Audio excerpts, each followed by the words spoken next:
Bien, amigos televidentes, tal y como habíamos dicho, cuando algo anda mal, que bueno, pues las autoridades no pueden enderezar, cuando los ciudadanos tenemos un comportamiento fuera de sí, y cuando se cometen cosas de que amigos de infancia matan a un amigo, en este caso alto funcionario, por un tema de que no le quería favorecer según la acusación con una cuestión económica, muertes en el Cibao, un funcionario de una institución del gobierno también. Y todas estas cosas, entonces yo cuando eso sucede, yo llamo al doctor. Ya lo llamé para la pandemia, para que el doctor, reputado psiquiatra José Miguel Gómez, nos ayude a entender a los amigos televidentes, tanto de aquí como de Estados Unidos y todas las islas donde se pasa este espacio. Pues y a mí también, qué es lo que está pasando. Saludos, doctor, y bienvenido al espacio nuevamente. Gracias, tenía un año que no venía a tu programa. Sí, creo que la última vez que hablamos, no sé si fue, creo que hicimos uno virtual o algo, Hicimos pero uno después virtual. hicimos uno presencial, me Correcto, parece. Sí, pero sí. gusto. Pero bien, todo bien. Doctor, bueno, yo lo llamo a usted para que nos diga qué es lo que usted está viendo. El presidente usó una frase dentro de todo, abrumado por el dolor y por toda esta situación, como que la sociedad está enferma. ¿Qué usted como facultativo, qué es lo que está pasando? Hay una cultura de violencia. Hay un problema de salud mental. Y hay unos indicadores que te dicen, post pandemia, que los trastornos mentales, los problemas psicosociales en la salud mental han aumentado.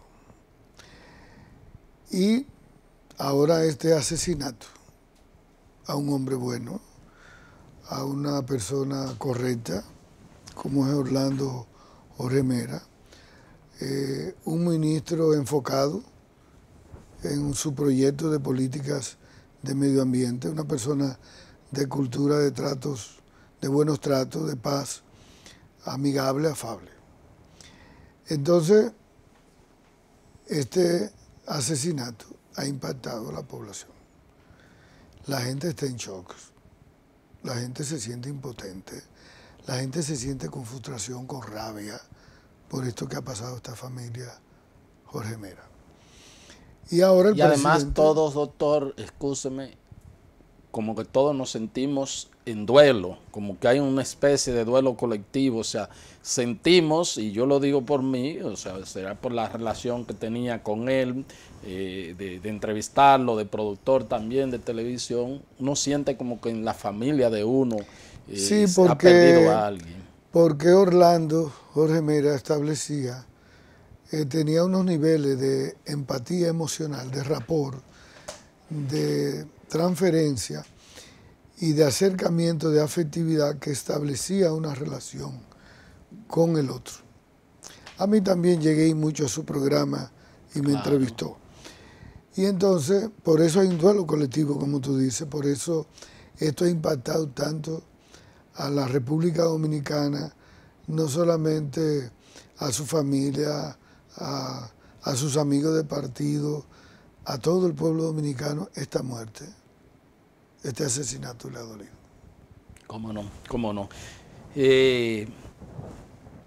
Lo que vimos de la acusación del Ministerio Público, esta persona, 40 años, amigo, dice el hijo de Orlandito, que lo conoció desde nacimiento, parece que, bueno, pues por su por su día a día, parece que iba mucho a la institución. Y entonces está él, que se fajó en la campaña y como que no le salió lo de él. O sea, pero más allá, viendo todo esas condiciones, que ciertamente la tenía Orlando, establecer una relación de amistad con una persona que a todas luces, por lo que dice el Ministerio Público, siempre cometía actos de violencia, allá en la, o sea, de violencia verbal, ahí en el ministerio, y además andaba con un grupo de armas ilegales. O sea, primero ver, este sujeto está reclamando como que él participó en una guerra y le pertenece parte del botín, y segundo, ¿cómo se explican esas relaciones de personas con ímpetu totalmente pues opuestos? Mira, voy a empezar por decir que no era un amigo. Se había construido en una relación donde para Orlando quizás entendía y creía que era su amigo. Pero en psicología social a eso se le llaman amigos de alto riesgo, lo que le llaman amigos altamente riesgosos. Y estamos hablando de una relación de amistad de alto riesgo, un tanto cuando tú estableces una relación con alguien que te puede representar un riesgo. Y ese riesgo te lo puede presentar en lo físico, en lo moral, en lo ético, en lo social, en lo familiar, en lo laboral, en todo. Y te hace vulnerable a ese riesgo. Es decir, cuando tú tienes una relación con una gente de alta peligrosidad, de una gente dañada, parte de las consecuencias de los comportamientos psicosociales y de las transgresiones que hace, parte de las consecuencias te tocan a ti. Porque lo tienes al lado, porque te influye, porque te establece una relación de alto riesgo y donde esta persona de carácter explosivo, donde esta persona que tiene tendencia a conductas inadecuadas, a comportamientos riesgosos, entonces establece una relación complementaria con alguien pasivo, armonioso, afectivo, respetuoso, medible. Como si la sombra buscara la luz, pero no para, o sea, para, es como para, bueno, yo no doy la cara, pero contigo yo conseguiré mi objetivo. Entonces, siempre en esa relación, esa transgresión y esos riesgos fue creciendo. Ahora, ¿cuál ha sido? Y es la observación que quiero aprovechar tu programa para poder dar algún elemento de psicoeducación conductual. Por favor, que eso es lo que necesitamos. Por ejemplo, siempre que se tiene una relación laboral o social, hasta de pareja, con una persona de alto riesgo y que te hace vulnerable, hay que aprender a poner límite, decir que no, excluir y por último establecer lo que le llaman distanciamiento emocional positivo. Positivo porque al tú distanciarte de la persona de transgresión o de alteración a conducta riesgosa, tú te proteges. Y digo que era un amigo de alto riesgo porque una amistad, ¿qué implica una amistad? Una amistad implica no me dañe, no te daño. Quien te quiere, te protege.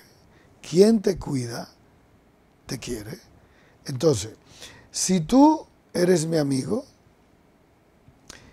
y hace cosas indelicadezas y hace cosas que no están bien, que no son correctas, y me quiere forjar o presionar o influenciar a hacerlo, entonces no eres mi amigo. Entonces no eres mi amigo. Ni me cuida mi familia, ni me cuida mi nombre, ni me cuida mi historia. Entonces, a los amigos de alto riesgo de alta peligrosidad en términos psicosociales, hay que excluirlo. No hay media tinta, hay que excluirlo. Lo otro que quería establecer es que cuando esta persona ya había hecho conductas anteriores, según cuentan los de la parte laboral, si el Ministerio Público lo recoge, y hay transgresión ya, y hay comportamientos inadecuados de transgredir normas establecidas, entonces se debe de activar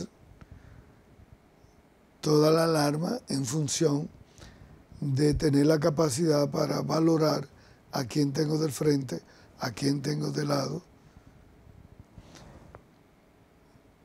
para uno establecer ese distanciamiento emocional. Y lógicamente... E inclusive hasta impedirle que cuando esta persona venga aquí, sencillamente no me la dejen pasar, no me lo dejen entrar a la institución. Hasta eso podía haber llegado por las manifestaciones, mi imagen.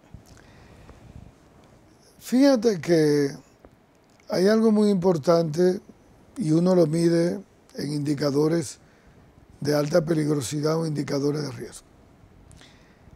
Fíjate que es un crimen organizado, con alevosía y premeditación, como ustedes los abogados dicen, donde no fue que se le metió el diablo en ese momento, donde ya una persona que daña a otra y que toma la determinación de matar a alguien, antes de eso, meses antes, años antes, comienza a tener una estructuración, activar un sistema de creencia distorsionado o limitante o prejuiciado, y tus pensamientos configuran tus comportamientos y tus comportamientos configuran tus resultados. Cuando piensas mal, actúas mal, y cuando actúas mal tienes resultados negativos. Entonces, en ese cerebro de personas dañadas, de malas personas, hay una estructuración a nivel de su cerebro, de su sistema límbico, hipotalámico, de amígdalas cerebrales, donde se estructura lo que le llaman una cascada de emociones negativas.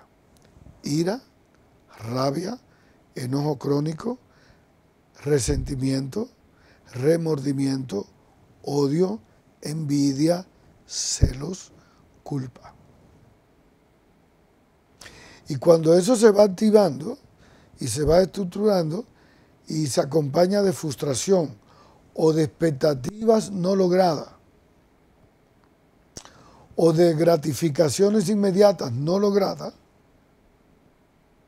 entonces el individuo, esa cascada emocional negativa, la desplaza a la otra persona que entiende que es su víctima o que es su culpable o que es la persona que me ataja para que yo no logre los resultados que yo espero. Y lógicamente ese cerebro va maquinando.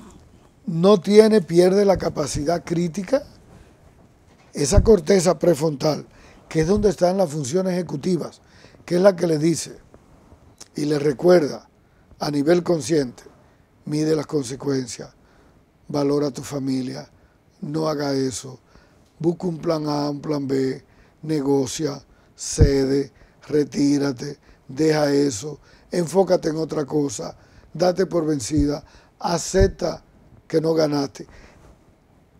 Ese nivel de inteligencia emocional, social, para manejar frustración, entonces el individuo que es mala persona de cerebro dañado pierde esa capacidad en las funciones ejecutivas y comienza a funcionar con esas emociones negativas y termina haciendo y planificando el daño. Y no solamente le da un disparo, le da varios disparos. Disparó 13 veces, dicen las autoridades. Y le da un disparo en la cabeza. Que es una manera... Le disparó desde lejos y también cuerpo a cuerpo, dice la acusación. O sea, después que lo hirió mortalmente, se le acercó también para darle un tiro de cerca, cuerpo a cuerpo. Entonces, en términos psiquiátricos, en términos psicológicos, te das cuenta que es una persona que va y lo mata en su oficina. ¿Y qué implica eso? ¿Por qué no en otro lugar? Que no solamente lo mata físicamente, simbólicamente lo mata en el lugar del poder, en el lugar donde tiene la función, en el lugar del símbolo de la representación. Es decir, se produce más daño todavía. Y por eso el impacto es más grande. Entonces uno se da cuenta que hoy en día estas dos familias, estos hijos de Orlando, esta hija de este hombre, las familias, los hermanos, estas dos familias están impactadas. Estas familias quizás no puedan entender el contexto de lo que ha pasado. Y la sociedad tampoco. Entonces, esto hay que hacer este aprendizaje para que la gente que tiene funciones públicas o la gente que tiene labores o la gente que tiene responsabilidades sociales pueda entender que las personas de alto riesgo hay que alejarlas, que las personas altamente peligrosas, no importa cómo se llamen, hay que desvincularlas. Sacarla del entorno. Siempre, siempre hay que distanciarse de las personas dañadas de alto riesgo, que siempre te dan demostraciones de comportamientos inadecuados. Y a veces uno los relativiza, los minimiza, los desconoce, los niega o simplemente no le da la categoría de valorización para entenderlo como un fenómeno de proporcionalidad hacia el daño. Y eso sí hay que tener cuidado. ¿Cómo no? ¿Cómo no? Yo creo que ha sido una explicación pues, que todo es científica, pero que la hemos entendido todos. Solicito el permiso del reconocido psiquiatra José Miguel Gómez. Vamos a un corte, ya regresamos con los minutos finales de la entrevista.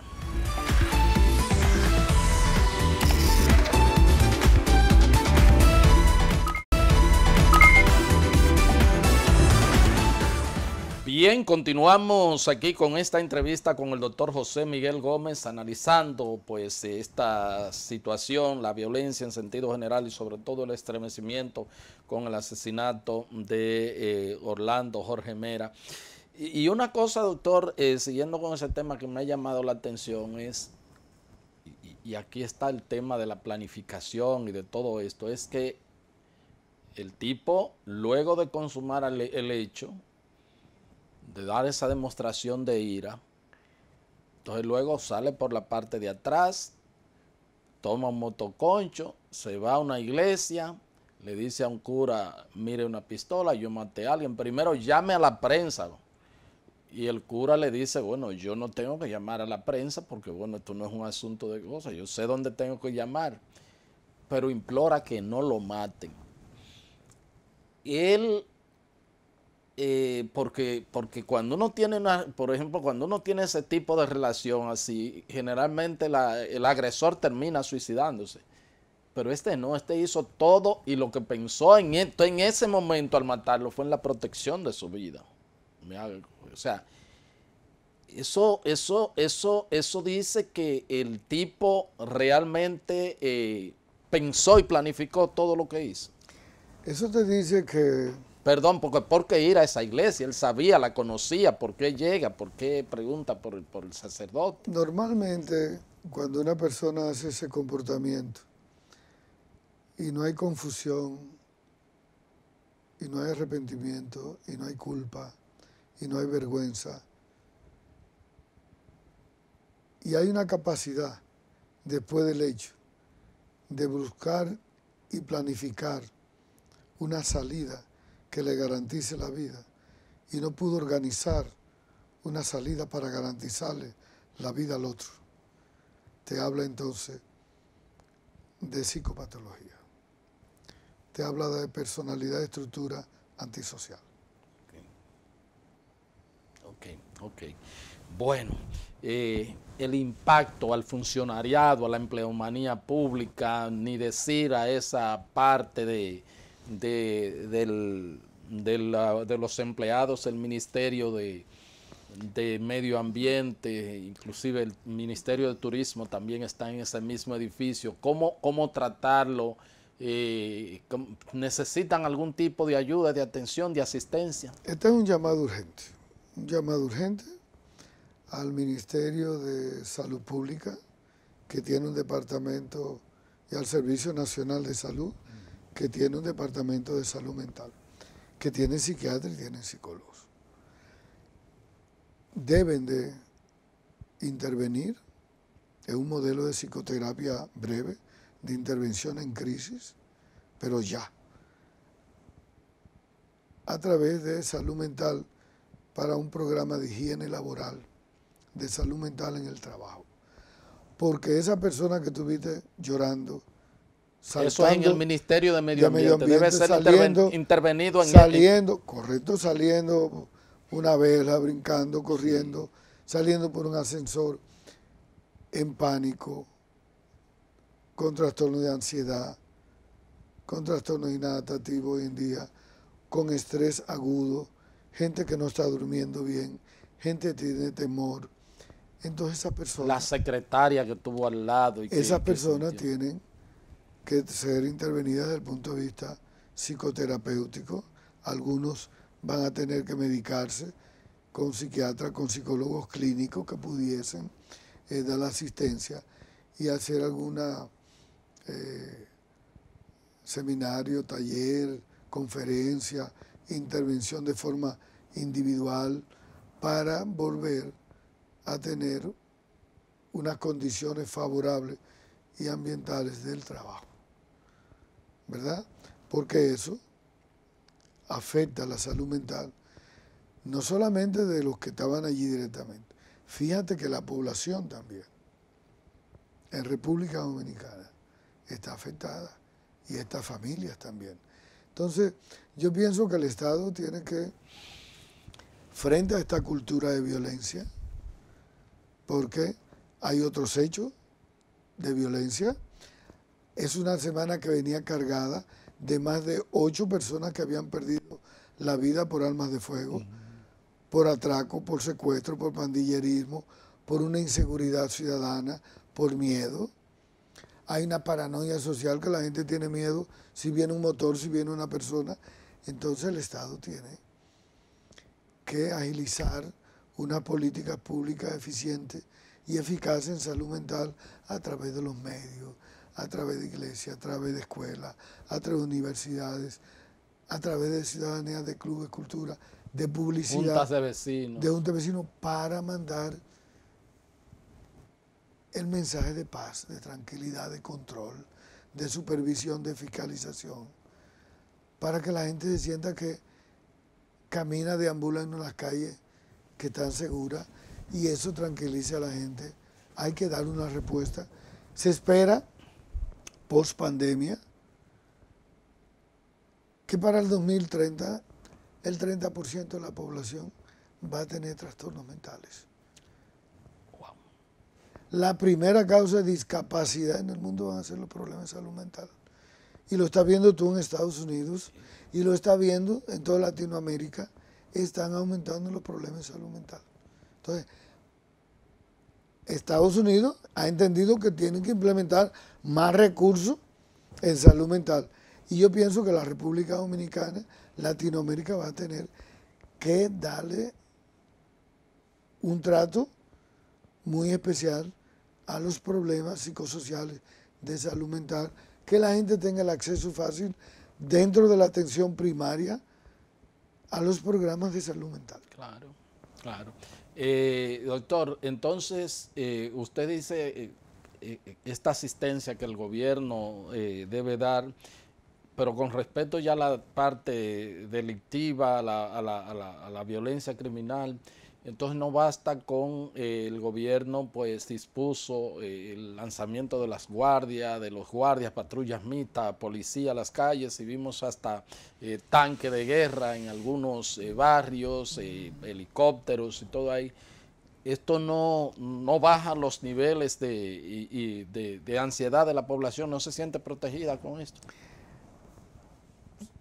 Yo no quiero verlo, y lo que no, en mi ánimo no está verlo como un modelo de respuesta de SOS ante una indignación colectiva, tú establecer una política de un efecto inmediato.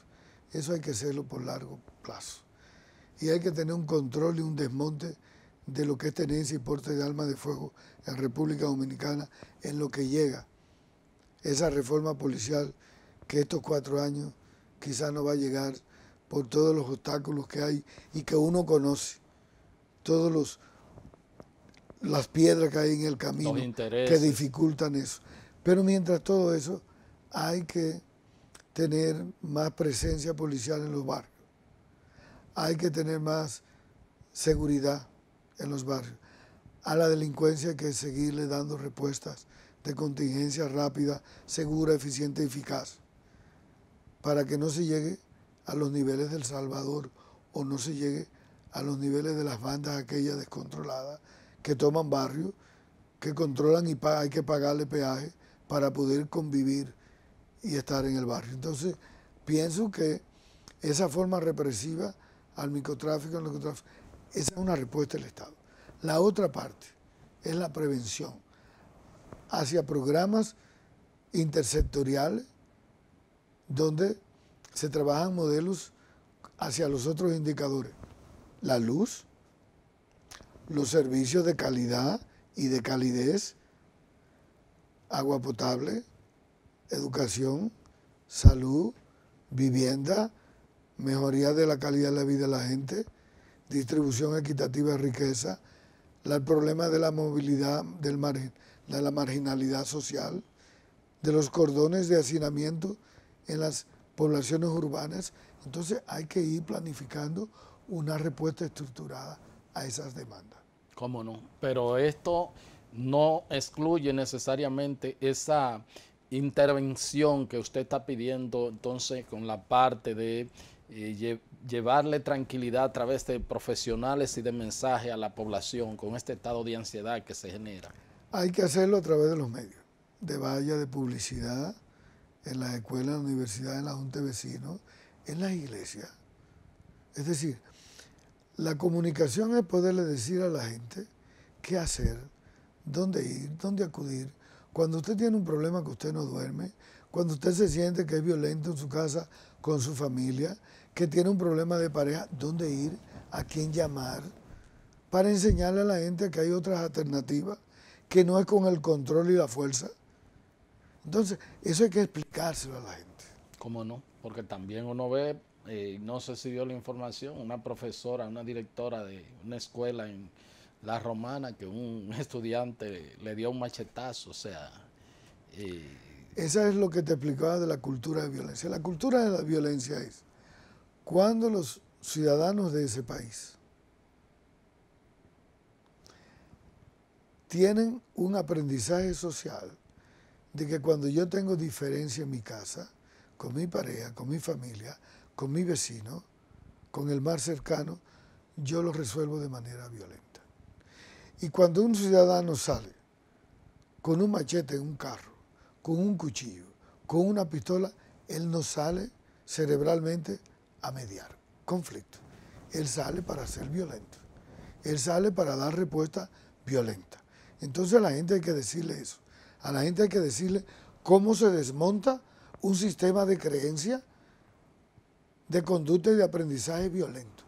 Y tú lo ves en los semáforos, y usted lo ve en los transportes. La gente se mata por un parqueo, porque le tocaron la mitad del carro, porque no me dejaron pasar. Es decir, eso es cultura de violencia. Eso es un aprendizaje de violencia. ¿Cómo no? ¿Cómo no? Bueno, y también con los problemas sociales, quizás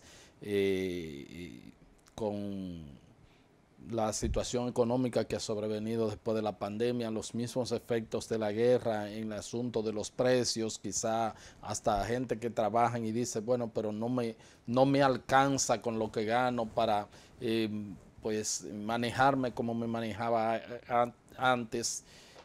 Para pues comprarle la leche al muchacho, para el colegio, para la escuela, etcétera, etcétera, etcétera. Quizás gente que han sido trabajadores, que han sido pacíficos, pueden todo eso crear un estado de agitación y mental. Siempre cuando hay crisis post-pandémica, cuando hay indicadores económicos deprimentes de forma colectiva, los problemas psicosociales en salud mental se van a triplicar. Bueno, doctor, perdón. Es decir, donde hay desempleo, falta de acceso fácil a los servicios, cuando la gente no tiene capacidad para cambiar su modo de vida y la gente va arrastrando frustraciones colectivas, impotencia, desesperanza, desesperanza aprendida. Y esto que hacía la Will Sullivan en la sociología, desmoralización con desesperanza. Eso es peligroso, porque eso te trae entonces que las individualidades y los problemas sociales acumulados, la gente lo quiere resolver a como da lugar.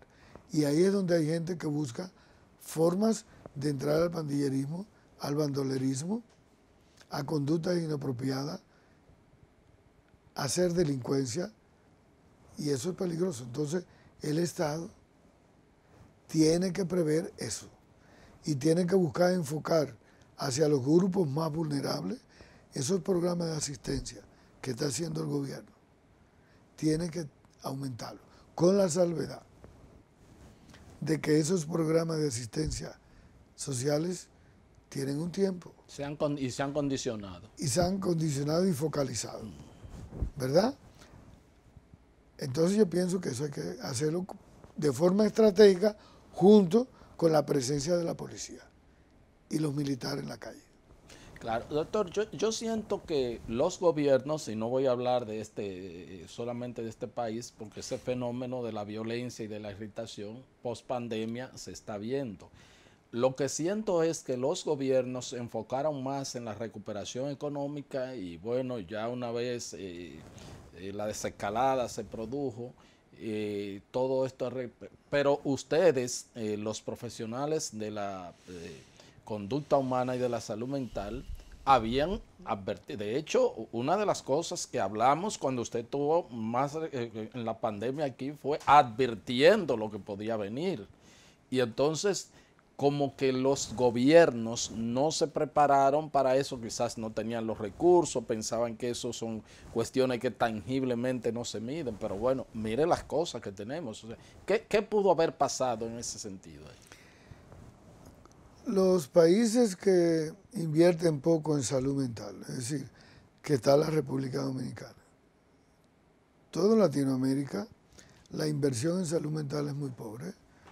Los programas de salud mental todavía siguen siendo la cenicienta, es decir, del presupuesto de salud pública, del Ministerio de Salud Pública, no llega a un 2% lo que se destina a salud mental, no llega al 1%. Wow. Y debería de ser entre el 4 y el 6% de ese presupuesto destinado a salud mental. Aquí no llega al 1%. No, estaba hace 4 años en el 0.8. Me imagino que está por 1.2, pero es muy poco. Fíjate que los modelos de programas de atención primaria no han empezado, con limitaciones. Todavía tenemos provincias que no tienen acceso a la población al trabajador de salud mental. Toda la línea de la frontera, Pedernales, Jimaní, Neiva, no tienen programas de psiquiatras y psicólogos. Todavía hay comunidades grandes que han crecido enormemente de forma desproporcionada, no planificada. Estos cordones de miseria que han venido a las grandes ciudades como Santo Domingo, Santiago, San Cristóbal, La Romana, Higüey, que no tienen una planificación porque no tienen acceso a agua potable, a energía eléctrica, acceso a la salud, a viviendas, a calles asfaltadas. Entonces, al acceso, desertaron muchísimos de las escuelas. Y de las universidades también. Y de las universidades. Entonces, mucha gente ha entrado a la economía informal. El empleo que más ha crecido, pero ha sido la economía informal. Entonces, ¿cómo tú vas a lograr insertar más gente de esa rápido?